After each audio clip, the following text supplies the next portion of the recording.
right, welcome guys to the first episode of Luminous Living with Virginia. I have my husband here with me today, and I'm really excited to talk about what some turning points in our life were and what it looks like when you're having to give up your old life and transition into a new one. I think a lot of people are going to resonate with this right now because there's been just so many shifts happening collectively and energetically that I've heard this more than once this week about people getting ready to leave their old life behind. So let's get into it. So what would you say was like the first turning point in our marriage? The first turning point? Mm-hmm. Man, I would say the first turning point was us having Ethan, our first son. Mm-hmm. There was a lot of change that came with that. Not only just because we had a new child, but also because you were getting out of the military shortly after. And so there was a lot of transition there. You know, we had the house that we were working on at the time. And so we were just changing so much at one time. But I feel like that's kind of what we do all the time. We change so much at one time. So that was a big turning point, I think. And then I would say like the next biggest one was probably when we were moving down to Florida, because we were having Evan shortly after, and we had been in North Carolina for quite a while at that point. Mm-hmm. And so I think that was kind of a big turning point as well. And that also leading up to me commissioning out of there. So we had a lot that was going on. So I love that you mentioned like having kids. Granted, we got married after only being together for like 6 months, you guys. So moved very quickly, and then we had Ethan like a couple of days after our 1-year anniversary. So, you know, for some people, maybe a child's not their first turning point, but for us, it definitely was. And I think no matter how long you've been married or what your relationship is, having a child is absolutely a turning point. Yeah. And what do you feel like that leaving that old life from not having a child, having a child, like what were your biggest struggles? Well, like I said, you weren't in the military then. And so financially, it was a big challenge for us because we both had our income at that initially when we were together. And at that time, we weren't really good with our finances. We weren't really budgeting. We weren't doing anything like that. And so it was a lot to go from having 2 incomes to just one income, on top of also having a kid and trying to flip that house out in North Carolina. So I would say that was like a big challenge and kind of eye-opening. And then obviously just like the trials of like having a newborn in the house and like not really having any sort of template. You know, I didn't really have anybody to kind of show me how to be a father. So that was a lot to try to figure that out. And, you know, I was not very experienced in, you know, having healthy relationships and having worked on myself. So there was a lot that we were figuring out. I think very you brought early on. up like the 2 most common struggles that people have when they have a kid. Like absolutely the financial recalibration that has to come with growing your family. It is such a big one, and especially for us, there was like, you guys, we've never had just one thing change at a time. It's always been a tidal wave of for changes. me, I literally love quantum shifting. I love timeline shifting, and I kind of have this energy of like, okay, if we're gonna change something, we might as well just like go completely back to the drawing board and like start from scratch. So that's kind of my vibe. I feel like there is so much momentum when you are having these shifts, that you really do have momentum to like bring those shifts into coherence in your whole life, and I really love that. And it's really interesting to hear like what the turning points were for you and what the struggles were, because for me it was completely different. I feel like the turning point for me was definitely even before Ethan was born, like being pregnant and just realizing that like this experience is going to literally change my life and my identity. Like, Yeah. I think that's such a big one for women, is like the identity shift. And so this is one of the reasons like I wanted to have my husband on this podcast today, is because we really do embody like the divine feminine and masculine, and there's so much beautiful energy that we have grown into in our relationship and together. And it serves the collective so well, because like you were saying, for a man, maybe you're thinking like the financial shifts and like the calibration of now having a child and like the things that come up with that of being a father. And then for me, it being more about like identity and it just like taking over everything.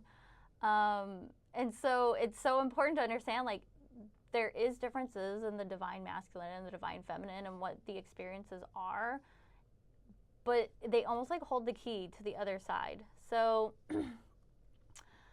what do you feel like helped you in that transition with Ethan? Like, what was the most comforting thing at that time? The most comforting thing, I would say, like knowing that like we're both resilient and we're both strong individuals, that even up to that point we had both been through our own trials and tribulations in our childhood, in our military careers, and just like growing up, and the military forces you to grow up really quick, and so I knew at that point like I had already gone through a lot of stuff, and like even though it was difficult, like I knew that I had a strong partner, and someone that could also carry the load with me, and I didn't feel like it was just solely on me.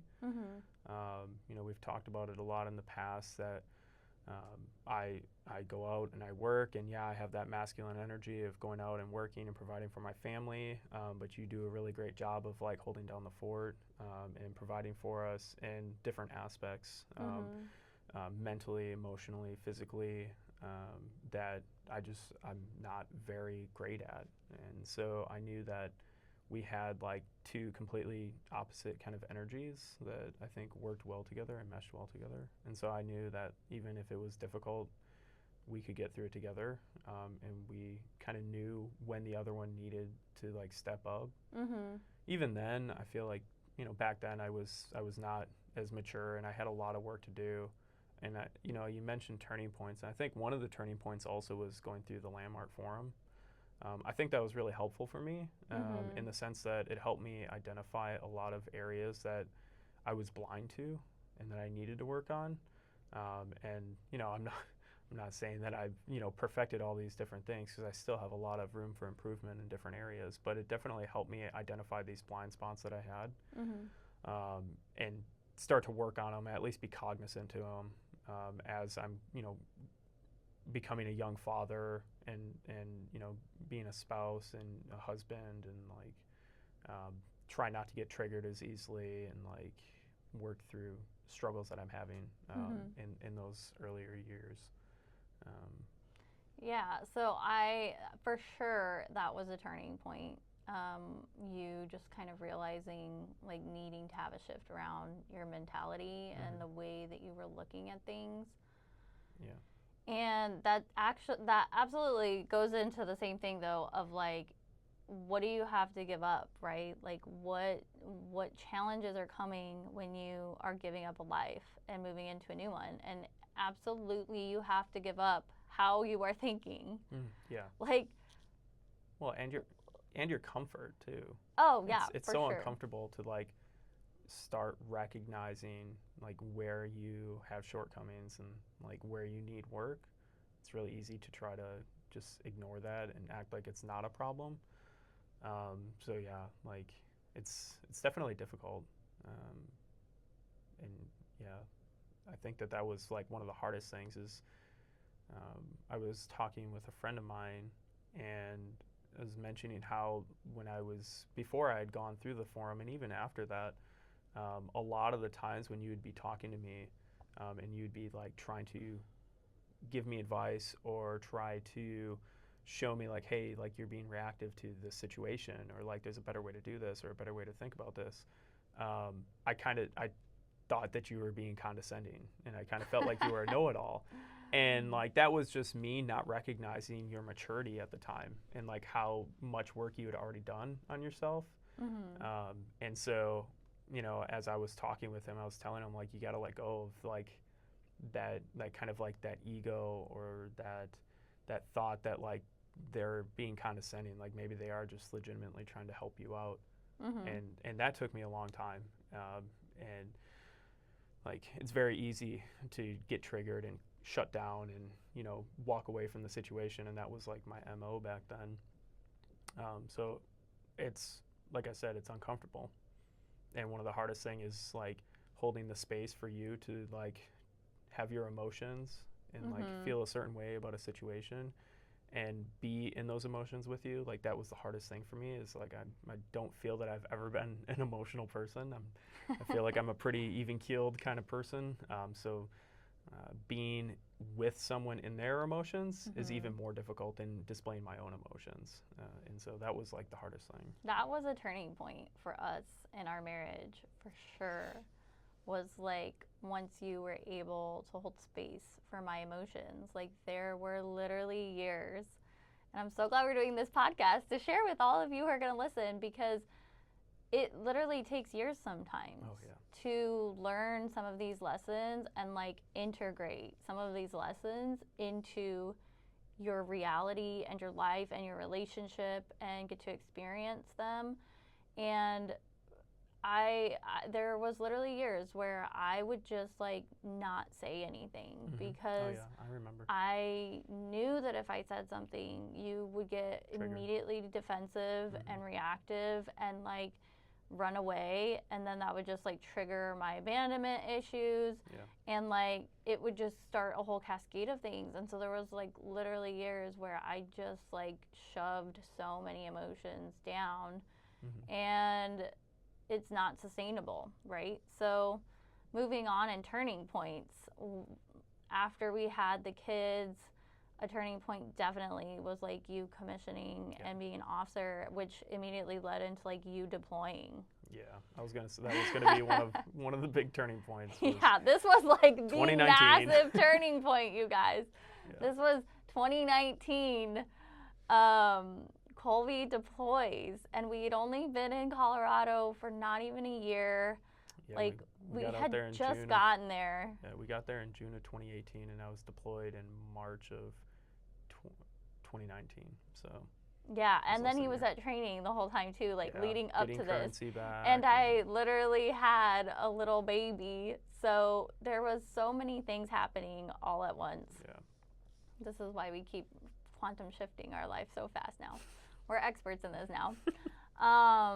And so he deployed, and so that was a huge turning point. And it was a turning point for a couple of reasons. One reason was when the person that you are in a relationship with is physically gone and out of your 3D reality experience, you get a break from the patterning, right? Because we were in such a pattern of, like you were saying, like you getting triggered, me not wanting to say anything, you being tired from work, me being tired from being home with the kids, and it was just like a constant pattern that we were like so used to and comfortable in and had just like settled into, and you leaving shook up like the whole thing. Yeah, and so it was a big turning point too, because like being gone brought up a lot of emotions. You mentioned it just a little bit ago, like your abandonment issues of like feeling abandoned. And so like I remember being there, and like my solution to a problem is I'm going to fix the problem. I will figure out how I can fix it. Well, you can't necessarily fix an abandonment problem when you are gone for 9 months and there's no getting around not being there. And so that was like it was hard for me, and I was like, what can I possibly do about this? And so like I was really struggling through that, and like I don't feel that I handled it very well. I said like I worked through some of this. We've been together for 12, almost 13 years now, and it's only been in maybe like the last like 3 years that I feel like I've really been able to hold the space and like work through those and not be triggered.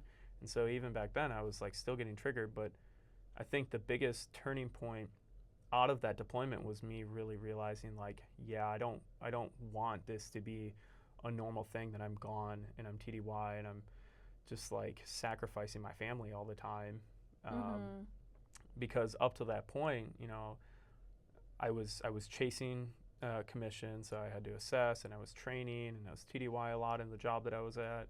And then after commissioning, you know, I felt that need to like prove myself, and so I was trying to do that leading up to the deployment, through the deployment, and I was like, why am I like, I'm like crushing my family over this? And so I feel like coming back from that was like, I had a realization that like this isn't sustainable. Like I need to figure out healthier boundaries in my work-life balance so that I can be there for the kids. And like one of the things that was really eye-opening for me was coming back from that deployment, and like Evan was a completely different child, and I felt like I didn't know him.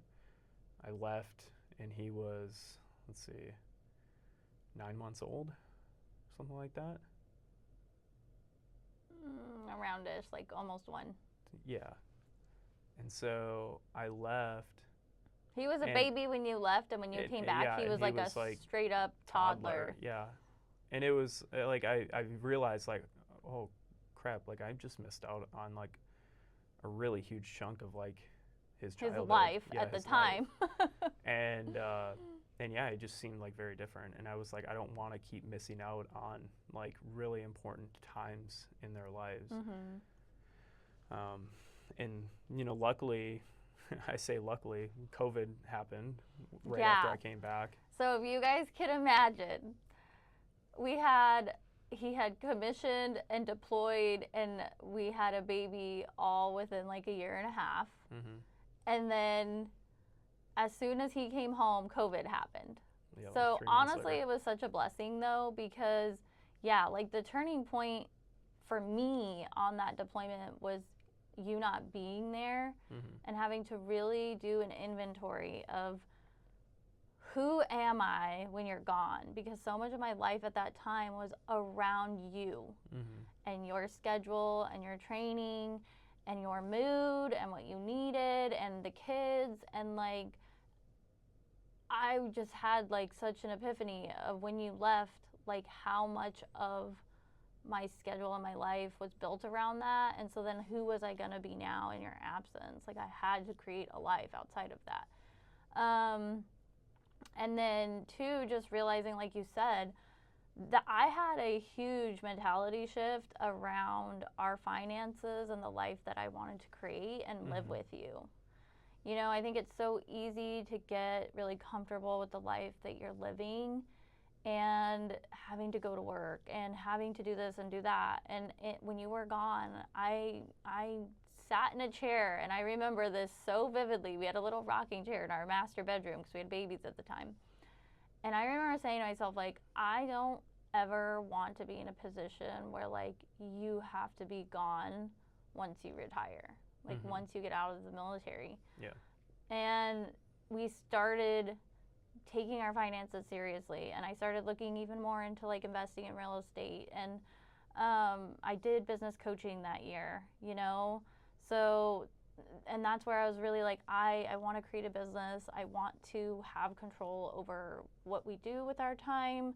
I want our careers to be something that is like fulfilling, because, you know, that was like another shift I had of when I was in the military. I knew like by the time I was getting out, like it was very much time for me to move on to something else. Yeah. And, you know, for a lot of people, the military is not their whole life. They don't want it to be. But so then what are you going to do with that? So, yeah, it was a huge turning point having you gone. And then the next turning point was COVID. Yeah. For me, it was eye-opening to see a different life that I could have. And obviously it's not realistic in the military to think that you're just going to be home for 6 months at a time. And so I really believe that was just a once-in-a-lifetime opportunity that we weren't allowed to do anything. We weren't allowed to go into work, and we had to be at home. And we were teleworking, and so I was able to have just more time at home with the kids and with you, and see a different kind of lifestyle where I'm working from home. I have more time with my family. I can, I took up woodworking during that time frame, and like that was just like kind of like a little side hustle hobby that I was doing. And it was just like, yeah, okay, there is a different reality out there where I am home. I could be working from home or create my own career, do something different.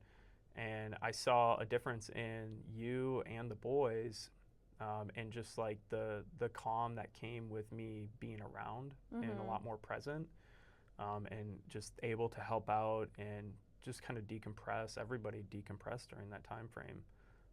And we ended up just spending a lot of time together outside and hiking and just like doing what we wanted to do. And so, yeah, I agree with you. And I know, yeah, we had those conversations, and that's really where it started to begin, is like, how do we get to retirement and be set up that I could be at home, or maybe I do find something that I could do where I'm working from home. And I saw that as a really real possibility. And so, yeah, we've made a lot of choices from that point forward up until now that kind of have put us in a position where we could just be together, and I may not necessarily have to go find another job. I could, find something that facilitates the lifestyle that we want, not necessarily just go into something just because I need to receive a paycheck or something like that. Yeah. Well, and too, having all that time was like a turning point for our relationship, because you were actually home.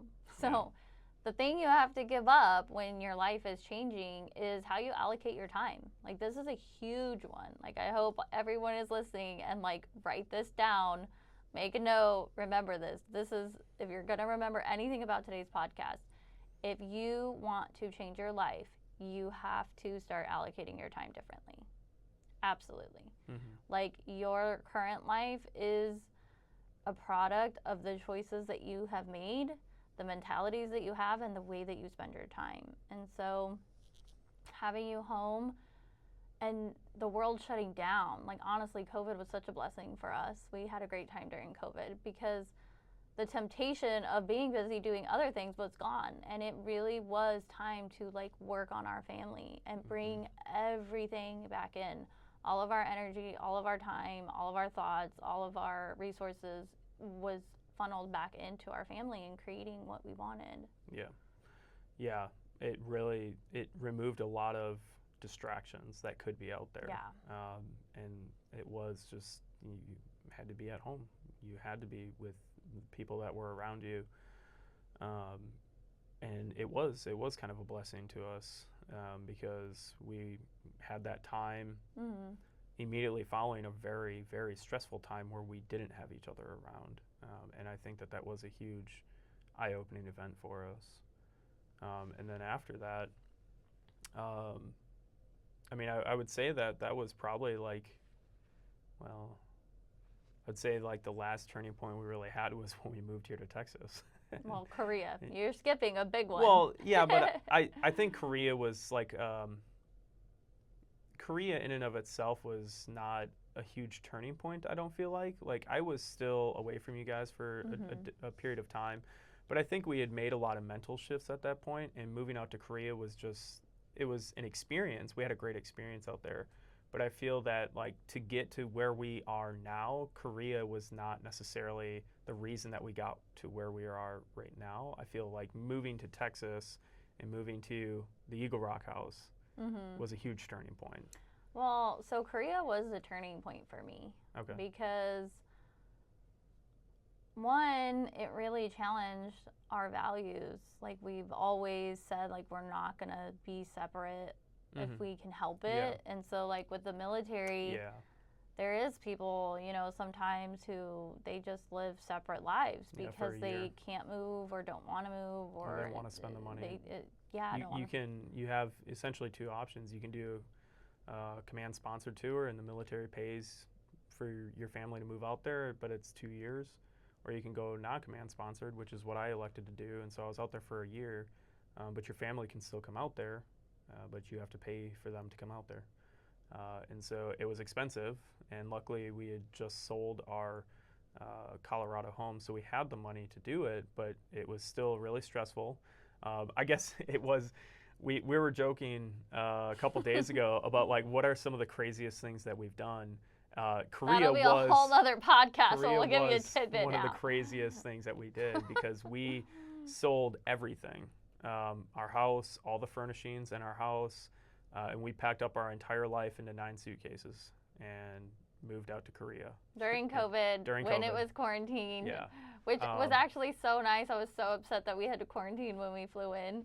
But honestly, looking back, it was After- like the best 14 days of just like relaxing and doing nothing. After shuttling 2 kids and 9 suitcases across the world, like having 14 days of forced relaxation and rest was actually really nice. Really nice. But that was crazy. Well, and then another turning point for me in Korea was my family, you know? So when we're talking about things that you have to give up, sometimes it is the people in your life. And that is so hard. Like, nobody talks about this nearly enough, that it is really hard to choose yourself and the life that's healthiest for you over other people.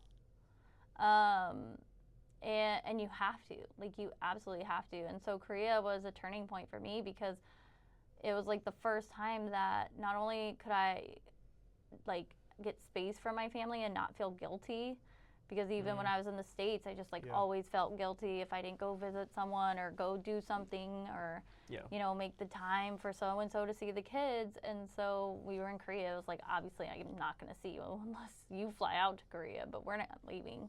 Which wasn't happening during that time frame anyway. Yeah, and then it was a time difference. It was such a big time difference that I literally had the excuse too of like not talking to my family or friends, and like I had a really good excuse because it's like a 12, 14-hour time difference.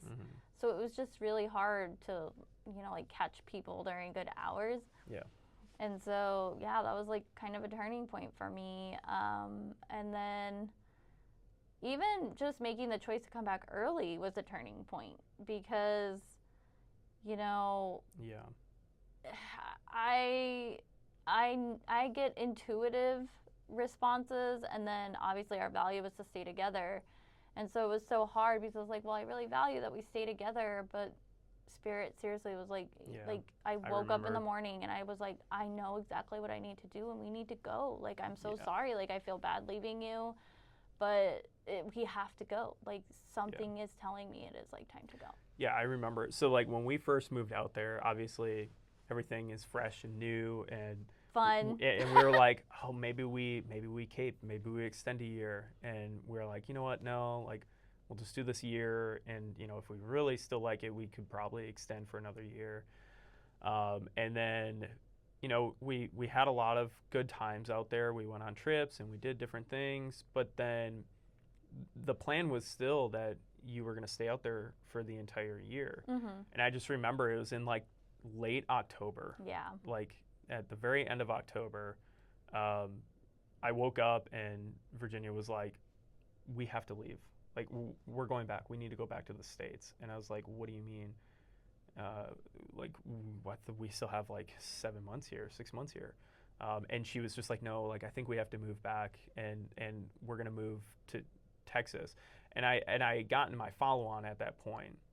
So I knew that we were going to Texas, but I was like, I mean, okay, like, and so we started looking at houses, and you know, we put our faith in a realtor, and we had found a house, and like we were under contract on this house, and we just packed everything up and we went back. And December 1st, we were back. We bought that house, and yeah, like the biggest difference was like from literally, like if you look at the charts from like, it was like December 1st on, the rates for houses just started climbing and climbing and climbing. We got so lucky that we got a good interest rate on that house.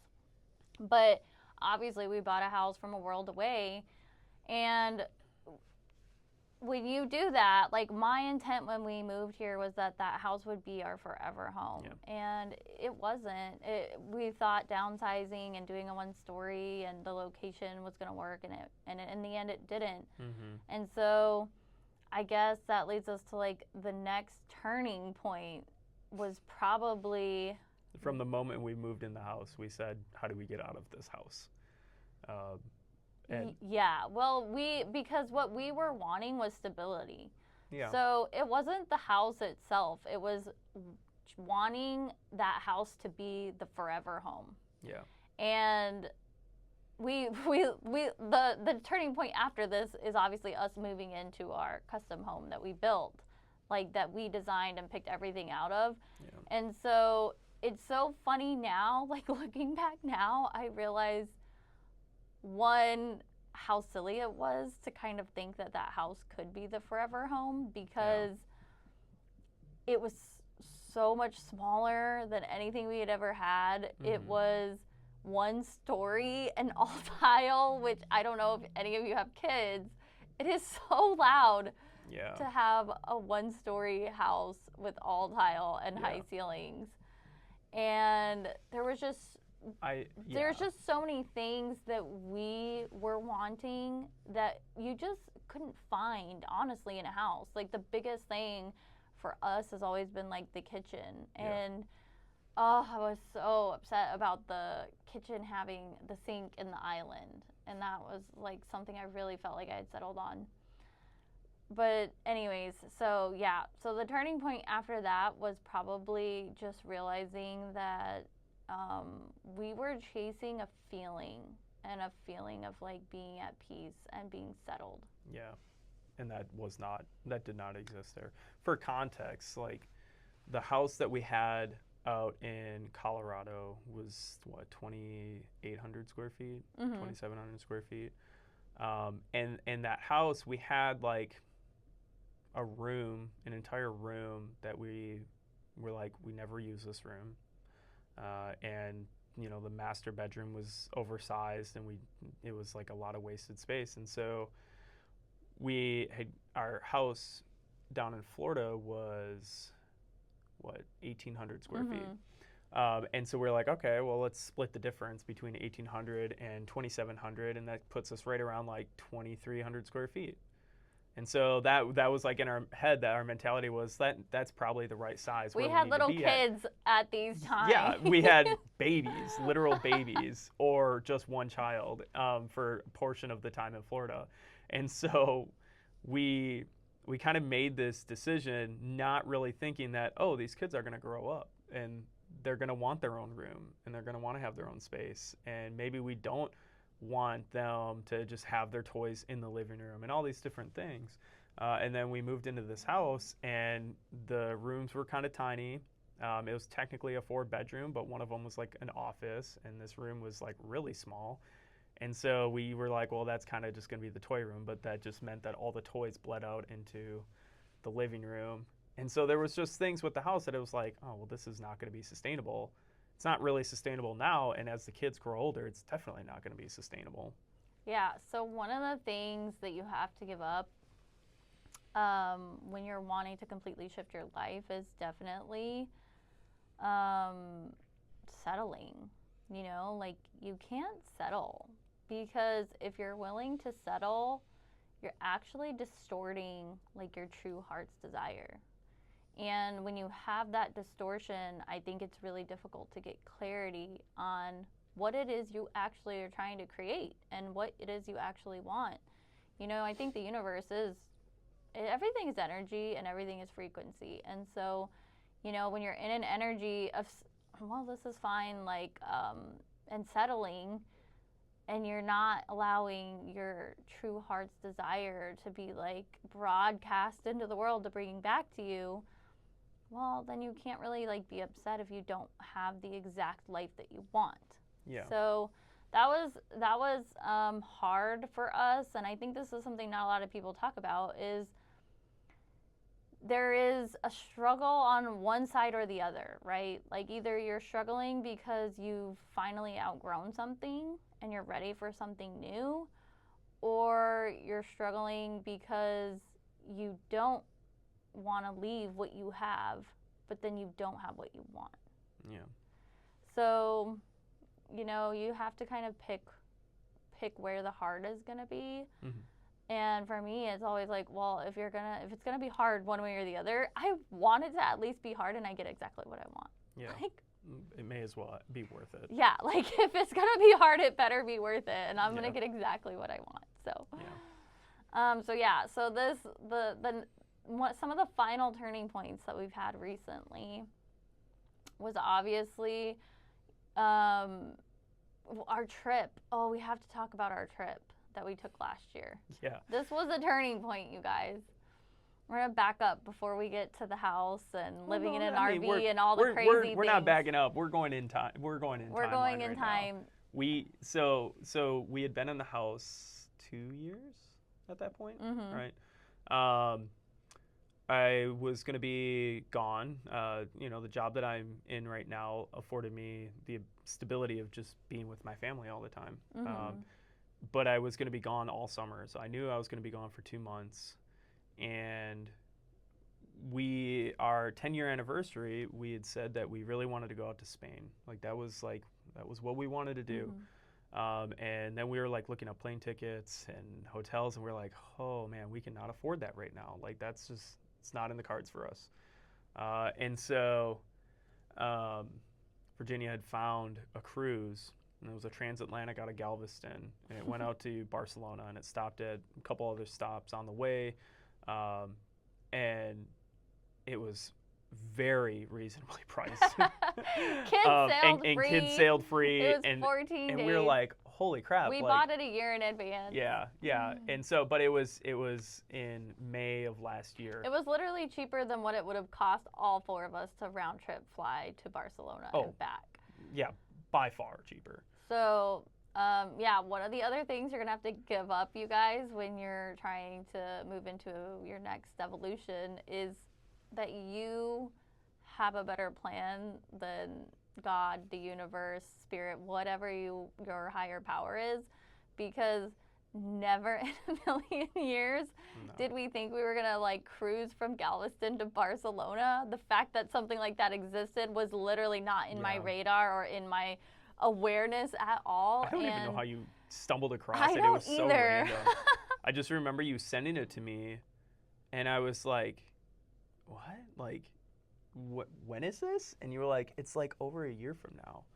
And I was like, oh, okay. And so we were like, okay, this is we can afford to do this.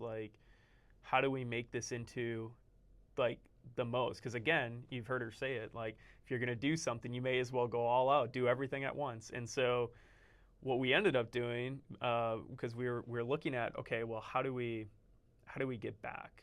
How do we make the most of this trip? How do we get back? And I was looking at flights from Barcelona back to Houston, and they were really expensive.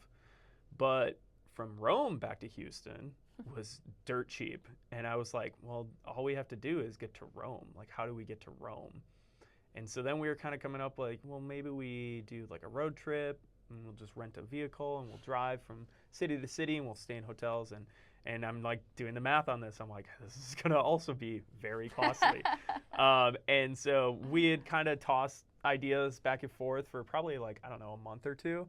And then one day we were sitting there going over our itinerary, and I was just like, wait, why don't we see if we could get on another cruise in Barcelona, because I know they depart from Barcelona. Why don't we see if we could get on another cruise, and maybe it goes over to Rome? And I found this other cruise that was another 14 days? No, it was 12 days. Yeah. A 12-day cruise, and it went from Barcelona, and it went all through the Mediterranean, and then the last stop was in Venice. And I'm like, hey, Venice to Rome is just close a train. Enough. Yeah, that's just a train ride away. And so we ended up booking that because, again, kids sail free, and it was substantially cheaper than the alternatives. And so that's essentially how we ended up cruising for an entire month. But so what, for me, going on that cruise was such a turning point, because just getting to travel like that for a month and not plan anything and just be on the ship and not Yeah. cook, not clean. Not have to worry about anything, really. Yeah, like for me, it was really, I don't want to say the first time in my life because I've traveled before, and like when I was an exchange student, it's probably another time that I felt that same way of like just no responsibilities and Yeah. like just happy, free, exploring, you know, nothing to worry about. But to get that opportunity as a mom with kids, you know, like I feel like I hadn't had that break in like a decade. Yeah. So it was a huge turning point for me because it really helped me, one, not just like be in awe of what we are able to create together and what is possible, right? They had, segue, the kids had never cruised before. Yeah. I had only gone on one little only 4-day gone on cruise, one, and yeah. it's only because I wanted to see what cruising was about. So, like, it's not like we had cruised our whole lives and No. then we took this trip. It's like, no, this we was pretty like much did it live. barely in our awareness to like go on a cruise ship. This was our child's first cruise. So, oh my gosh, the next time we take a cruise with them, their expectations are yeah. probably a little bit skewed. Yeah. But yeah, like, so it was a huge turning point just for our family to be so peaceful for such a long time, and to explore the world with the kids was so priceless. And then, two, it was a really big eye opener of just like some things that I was still holding on to. You know, like I never really went on vacation as a kid. And so to be on vacation with the kids, my expectation was so high. And you know how sometimes you see those videos of like, you know, it's your parents' first time too. That's really what came up for me, and it really helped me have more compassion for, yeah, you know, like sometimes we think our parents, and I'm sure our kids think us too, that we've done some of the things that are being done, and they haven't. And sometimes it's everyone's first time. Yeah. And yeah, it was a great time though. Yeah, it was. It was a great trip too, because Virginia and I have always talked about going overseas and maybe living in Europe or something. Maybe when the kids are, you know, out in college or grown up, that we would go live over there. And so we were like, well, let's go to all these different places and see if we resonate with these different places. And we had always kind of been drawn to Spain. We really enjoyed Spain, but we were like, nah, like I don't know about that. We really loved Italy. Greece was amazing, and it was funny because so we were in Corfu, and that was the shortest day that we had on the entire trip out of all of them. And it was just, we had so much fun, and we loved it so much out there. And Virginia was like, I love this place. Like, I don't know what it is about this place, but I just love it. And yeah, we got to spend the least amount of time there, but it had probably the biggest impact on us. That trip, or that portion of the trip, was so much fun. And yeah, so we got to scope out all these different places and see. And yeah, still, you know, we had already started the process of building our house at that point, and still we're now here talking like, I don't know, maybe in 3 years we do move out there. And we were building this house saying, nope, this is it. We are building the house. This is our forever home, and we are going to be there for, you know, forever. And it's like, well, or maybe 3 years. Who knows? Yeah, nobody knows. Nobody but so that's knows. something else you have to give up, though, right? Is like sometimes you do have to give up what you thought was going to happen. Yeah. Like when you're staying really true to yourself in each moment, and you're shifting timelines, and you're getting to higher places of awareness, and you're more in tune with what you really want, and trusting your intuition, and like being in alignment with what's really healthy for you, not just what you want, but what's healthy for you, meant for you. You have to give up plans, you know? Yeah, and like there's nothing wrong with that. I think it's, if you create this vision and you have this plan or this goal and you achieve it, it can be easy to be like, well, now I have to sit in this. Like I have to be here and I have to stay here. But really, like, you're never done making goals. You're never done making plans or changing plans. And so I feel like to fall into a routine and just stick with something because, well, this was the goal and this was the plan and I've achieved it, so now I'm just going to stay here. I feel like it's not doing your life service because there's more out there. There's more to experience. And like, I think we just innately need to continue to grow and like work on things. You know, I see it a lot of times, the individuals that they feel like, well, I'm going to retire and then I'm not going to work anymore, and then they find themselves working a year or two after retirement, and it's like, why? Well, I need to keep myself active, and I think that's a part of like keeping yourself active is, you know, setting new goals for yourself and a new vision and saying like, I'm not just going to sit in this one place and do the same thing over and over and over again, just because it's comfortable. So. Well, and I think the inverse of this is also true, though, of like sometimes you need to change. You need to move. You need a new house. You need to change your job. You need to change your relationship. You need to change something. But then sometimes some of it, too, is like you need to change who you are in that. And so then that brings me to the next turning point, which I feel like really anchored that for us, which was living in the RV while our house was being built. Oh yeah. So what we decided, this was not our original plan when we started building the house, but things started to fall into place, and I felt guidance around like, no, like we need to get the house rented out, because we kept our house that we have here in Texas. We need to get our house rented out, not during the summer before school starts, instead of waiting until December or January timeframe. And so we went and bought a fifth wheel, literally randomly. That's not entirely how that went. So when we went out on our trip in May, we had packed up our entire house, well, 90% of our house, and left bare essentials in the house because the plan was we're going to rent it out. We didn't have any traction. No, I'm sorry. Back then we had put it up for sale. We had listed it for sale, and we didn't have any movement on it because the market wasn't doing really well. And so we came back from that trip, and you said, okay, well, like we're gonna go off. I was going off for my training. You were traveling around, so we'll keep the house listed. Maybe it'll sell during this time frame. So then we were gone for another 2 months, and we came back in August. And in my head, when I was out there and it wasn't selling, it was, well, we're gonna move back into the house and we're gonna live in it until we're done with our build, and then we'll move into that house, and then we'll either sell this or rent it out or whatever.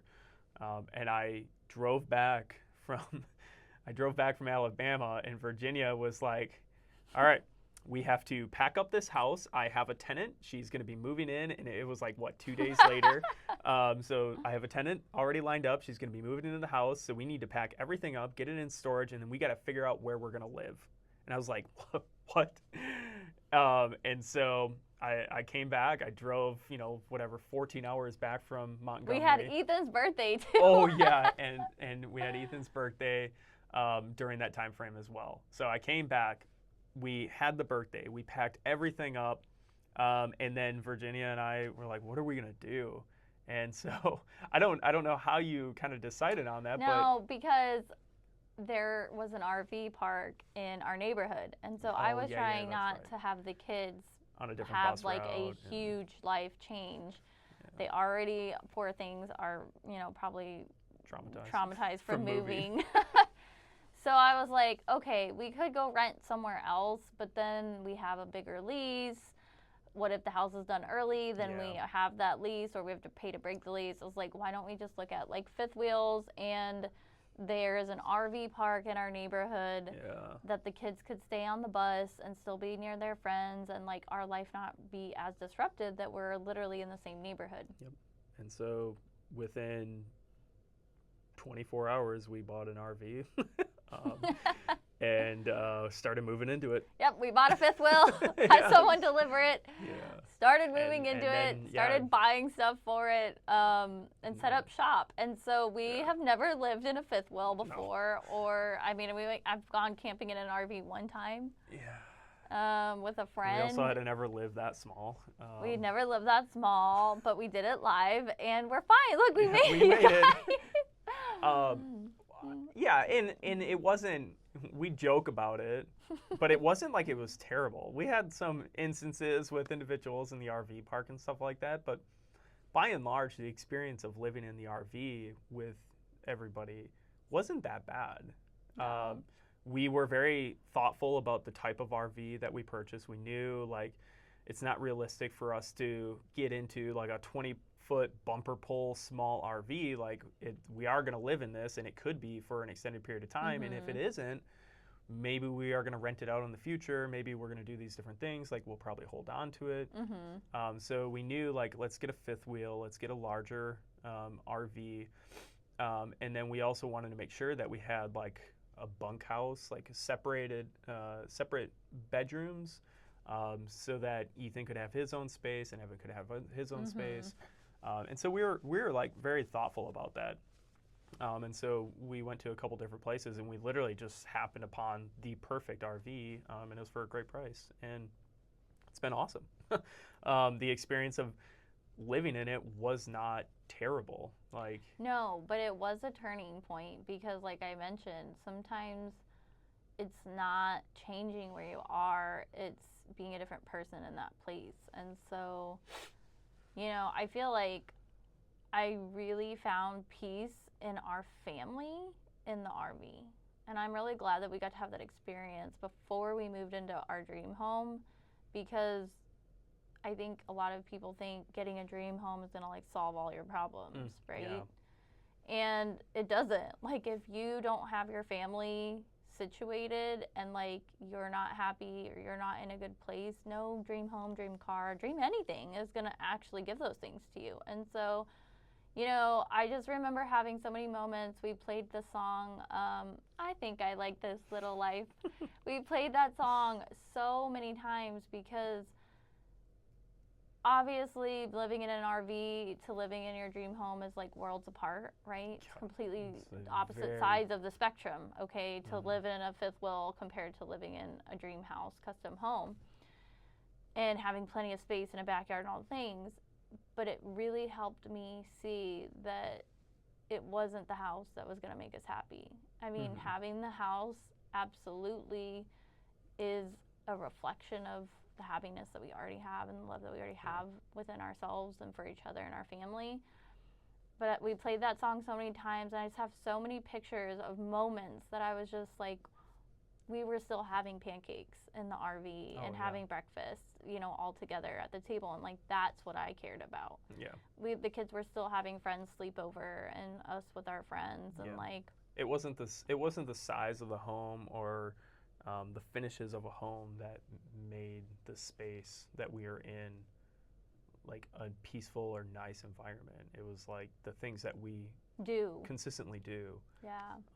Like having people over, having the friends over, the food that we were cooking, like the time that we were spending and the things that we were doing, because we would go to the pool. We would go do these things that we always enjoyed doing.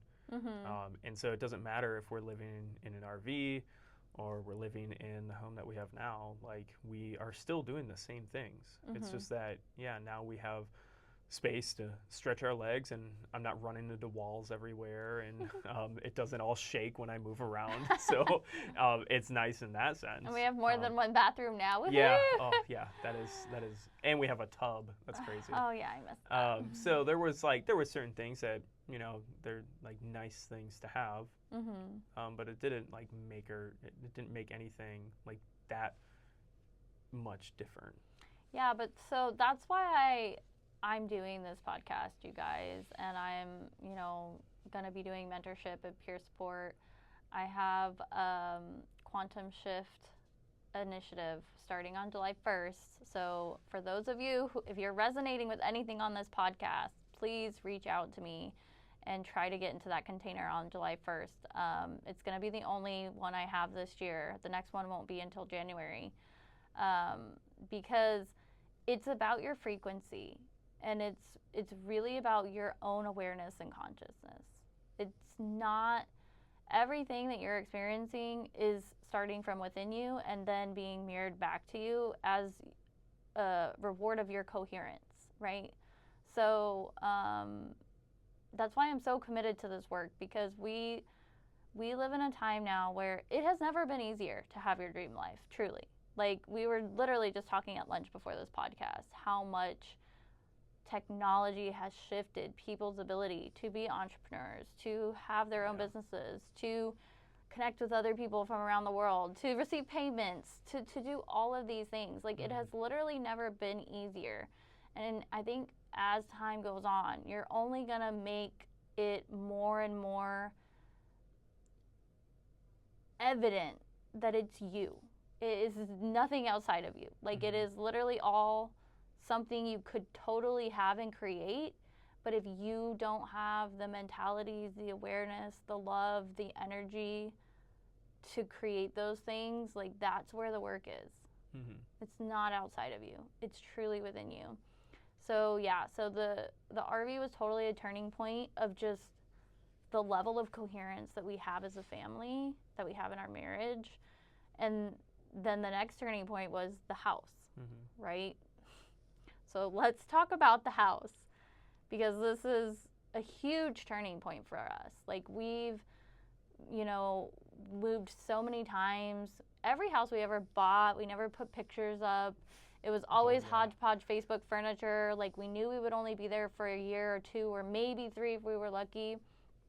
And so just having a life, and for me it was a life of displacement. It wasn't even like the military and our marriage worth of displacement. It was a lifetime of displacement for me that I had never really had that settled feeling. I joined the military so young, and before that, with my parents' divorce and everything, I just never had like a set place that I was. And so this house was such a turning point, because one, it was not only our coherence as partners. Like, it is one thing to create coherence in your relationship emotionally, mentally, energetically, but for us to literally create a structure of coherence of our love for each other, of our individual energy, was like so beautiful to me. The whole experience, like, it's stressful and it's difficult, but when you see this end product of something that, like, you designed together, and it is so us, like, every time we're like in our house and in every room and in the spaces and outside, it's like, this is like, it's crazy. Like, there's nothing in this house that I don't like. And that's just the way that it is when you are able to finally create your own space. And I think it really is, I think it helps having, we kind of vibe on the same things. We like the same things. So that definitely makes it easier, I think, to like create a joint space, or like a space that resonates with both individuals. I would imagine it could be very difficult if it's individuals that have kind of clashing personalities or tastes. But it's hard. It's so many selections. It's so much time. It's just back and forth. It is a labor of love, you guys. I was very glad to be done with it, but just every moment that I spend in it, like waking up and just looking out at the forest, and just being in the living room and like looking out into the backyard and everything like that, just driving up to it, I like the space. The amount of time and energy and money invested in the kitchen reflects, because we cook a lot of meals, and we spend a lot of time in our kitchen, and that space is exactly what we wanted it to be. We just recently had our housewarming, and so we had 25 people over, which isn't a ton, But we had seating for everybody, which we've never had. We've almost always had to have people standing in the house because we didn't have enough seating. And we had more than enough space for all the food and everything. And it was just like, it was exactly what we wanted. It was exactly what we envisioned. And so, yeah, like for me, moving into the house, it was such a huge turning point because it was stability. Mm-hmm. It was our testament of coherence. And it really was like, I don't know, it just felt like the final exam had been passed, you know, for how many trials and tribulations we came against, from living in the RV to, like building the house, just taking over our life and our marriage, like everything. It was all consuming, because we had such commitment to like perfection for us, for what perfection was for us. He's very detail oriented. I'm very detail oriented. So just trying to create something so minimalist, so perfect, so detail oriented, and it meet all of our family's needs and be in our budget was like, it literally did consume our life. Oh yeah. I think I drove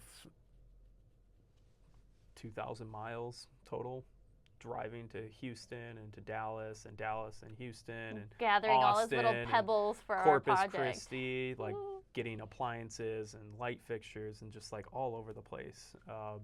But that's what it took to keep us on budget, and to get exactly what we wanted, and not have to sacrifice certain things. And it was worth it. But yeah, in the moment, it was just like I was spending so much time.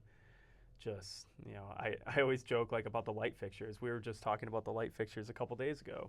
And like when I look at the light fixtures, I don't just see the light fixtures like up on the wall. Like I see 4,000 different sconces that I sifted through to like look for just the right ones. Like I would go through pages and pages and websites of all these different things to narrow it down to a list that I could then give to Virginia and be like, which ones do you like?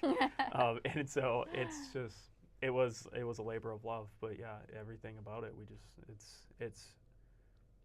it's a space that when we're in it, we're very peaceful and calm, and just like I feel rejuvenated. Like I feel like when I come home, I can really decompress. And it's we were talking about it this morning. I was like, man, I really, there's so much stuff that I want to do here still. Like, I want to clean something up. I want to go mow the lawn. But when I'm in our house, I'm just like, I'm so chilled out that I just like, I tend to fall asleep. I'm taking naps, like BB's laying with me and putting me to bed. And like, so I'm just like, I'm so calm that I'm falling asleep all the time because I'm like, I feel so decompressed there that I haven't felt it in a really long time. And so, yeah, like even this morning, I mean, we were laying in bed for what, 2 or 3 hours, just laying there. Around. The sun was coming in and beating down on us, and I was just like, yeah, I could lay here all day, like, and yeah, it's very calm, and yeah, it has been really nice for all of us. The boys have their own space too. They have their own rooms. They have their own bathrooms. They have their own little dedicated space. They've got their loft up there. And so I feel like they also feel like they have their own dedicated space, which we've never really had in the past. And what do you feel like were the hardest things to give up for the house? To get through this last turning point?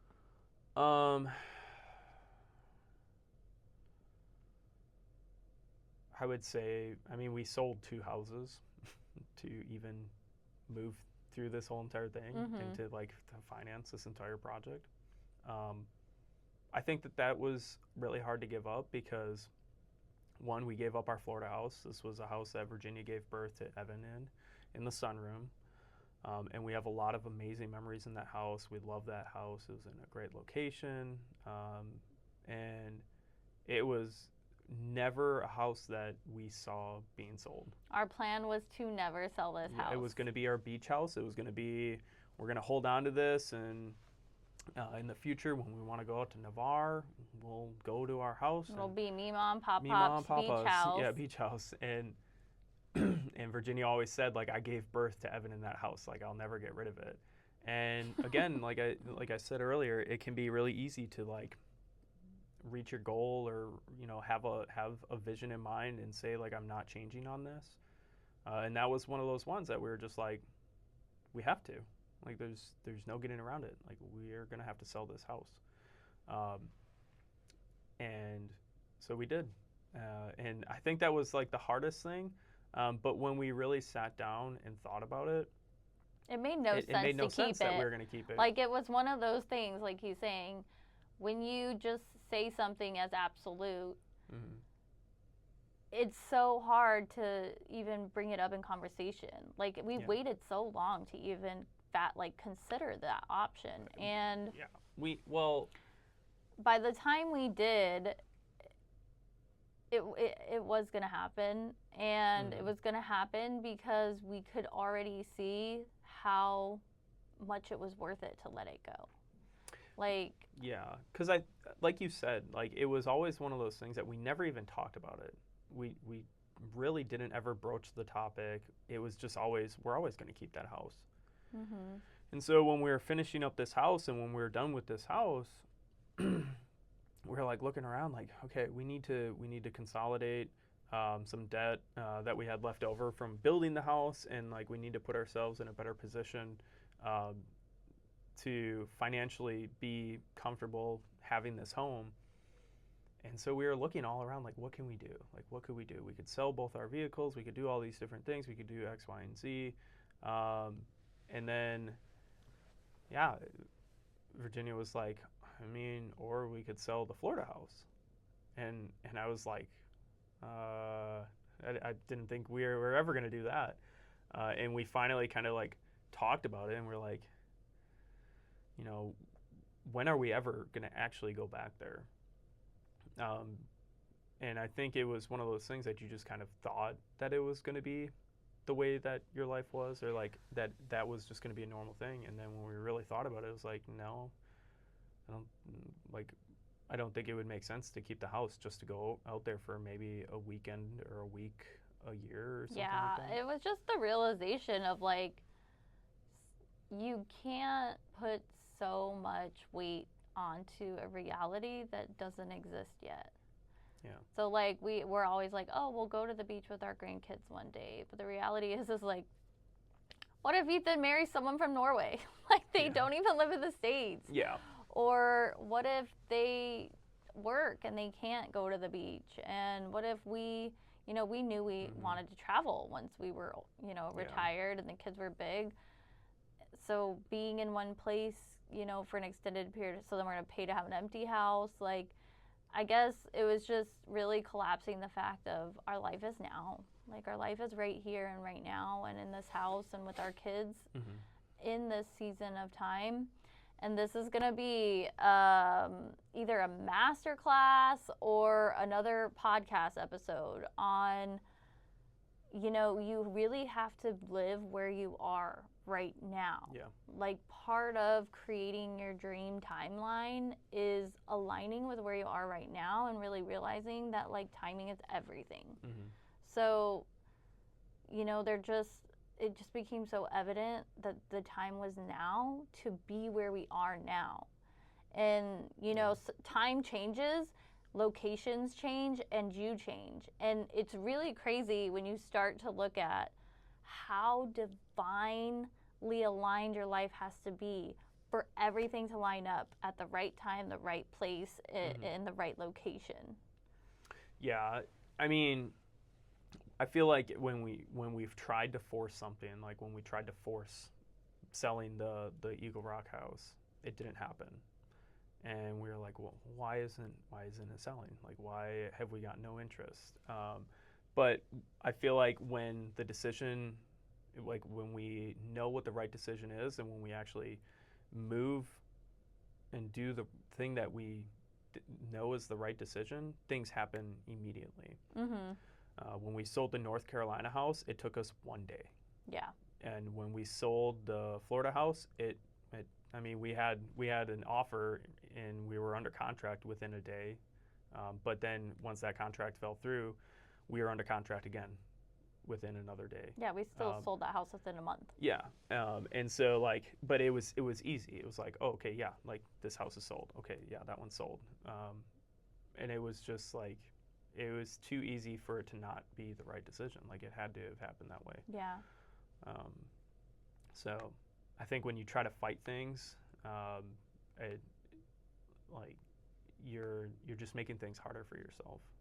And we could have fought the selling the Florida house or the North Carolina house or any of the houses in the past. And I think had we would not be where we're at right now.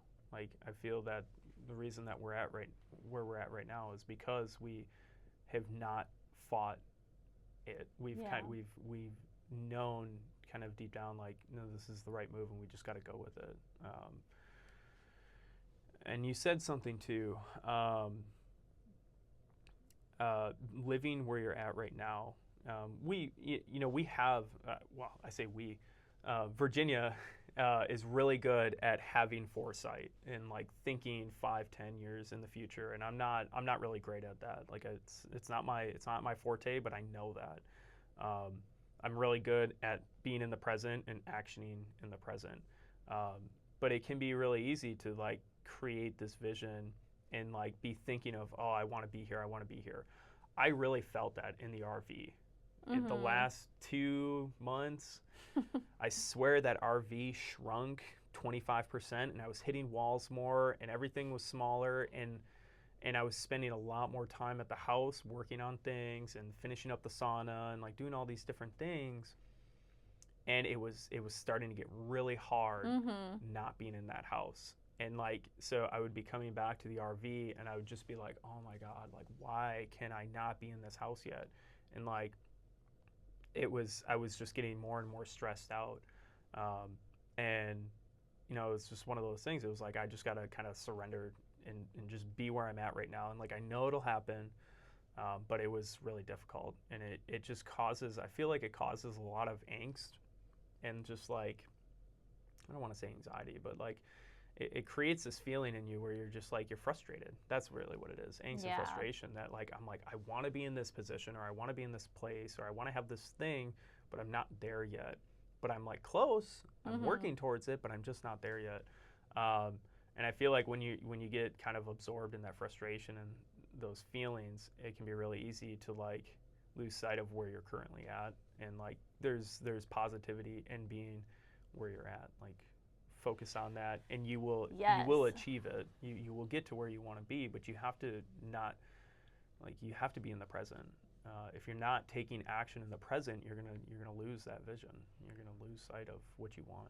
Yeah, well, and I think too, you know, some of this timing isn't just like your personal timing, you know, it's collective timing.